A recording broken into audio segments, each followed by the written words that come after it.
Knife+Heart is a terrific Giallo-like movie. It's set in 1979 and we follow Anne, who's played perfectly by Vanessa Paradis. She is a porn producer of gay porn who is rattling out these cheap movies and making some decent money, but she has a lot of trauma of things that are going on round about her life. She has broken up with her long-term lover, her editor Lewis, and she is struggling to come to terms with that.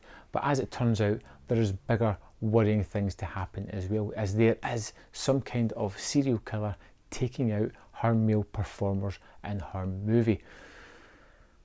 And this is one of the best kind of horror movies, slashers, giallo themed, neon soaked, nightmarish movies that I have seen in the longest while. I was drawn into the character of Anne, who is extremely flawed and is constantly making good decisions as well as extremely terrible decisions as well. For instance, she takes the first murder of one of her key stars and turns it into the plot point of one of her movies. Her magnus opus, her masterpiece, homicidal, that she just really keeps stealing things from life and putting it into it. There is this masked, horrific looking killer that is going about picking up or just killing her actors at whims, so it seems. Now, the movie opens with a terrific set piece. It's set within the editing suite as Lois is editing something, one of the porn movies, and it's also cut together with one of the actors in a club being picked up by the soon-to-be killer. And the way it's stitched together, edited, just offers so much to the movie. The sex sequence intercut with the knife penetrating the victim is really lavish. It's on the nose, but it's lovely done. It's really nice to see a good bit of editing, and it was one of the things that just drew me into the movie straight away. One of the key facets of this movie that I really enjoyed was the community within the movie.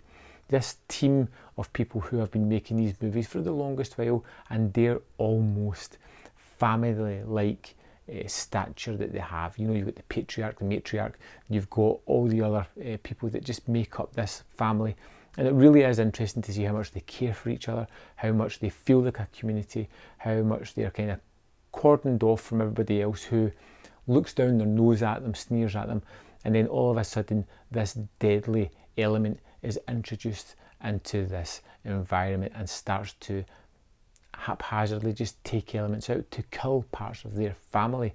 To see the way it affects everybody is just stunning work.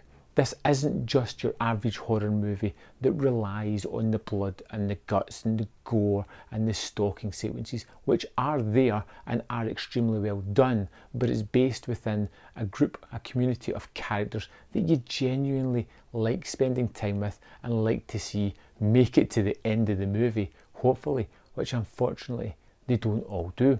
Like all good giallos, you've got a masked villain who is stalking these people and taking them out one by one in deliberately brutal and horrifying fashion. It doesn't shy away from the horrific images, and it leads to a mystery. Why is this person doing what they do? In the typical giallo fashion, in the final third, it gives you all the answers, with not really giving you many of the clues throughout it. But that's part and parcel of these giallo flicks. Knife+Heart really does a really great homage to those kind of movies, and as I am a big fan of giallo, I was a big fan of Knife+Heart. A lot of it was to do with the characters, the situations, and the way that it tackled the genre elements expertly well too, but I was really astounded with the performances and the filmmaking behind the camera. A lot of the editing, a lot of the choices of where the camera is placed, the way a scene is paced out and set up is fantastically well done. It really does build the atmosphere and the dread throughout the movie. So you have several stories all going on, and one of the most fascinating ones is between Anna and Lois and the breakup that they have, and how both of them are trying to cope with it, and how, while trying to fix it, they explode things further, causing a rift between them that will never be mended. It is a really nice and layered horror movie. You get lots of great things in this, and it's one that I can't rate highly enough. I think if you like Giallos, if you want a decent horror with some really good characters, some really good gory, bloody moments, Knife+Heart is a tremendous example of that. This was one of these movies that I knew nothing about. I put on and I was drawn into this movie, into the atmosphere, into the neon-soaked, bloody sequences that we find throughout this thing.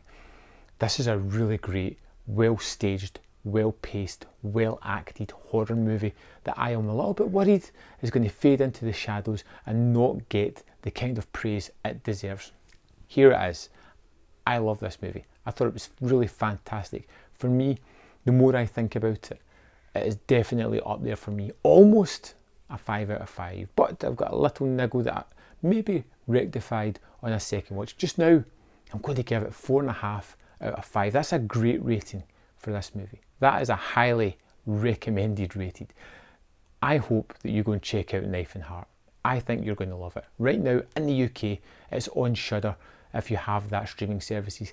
If not, hopefully you'll be able to see it some way or other soon, and let me know your thoughts on this movie in the comment box below. Thanks for watching, and I'll see you next time on Man vs Film.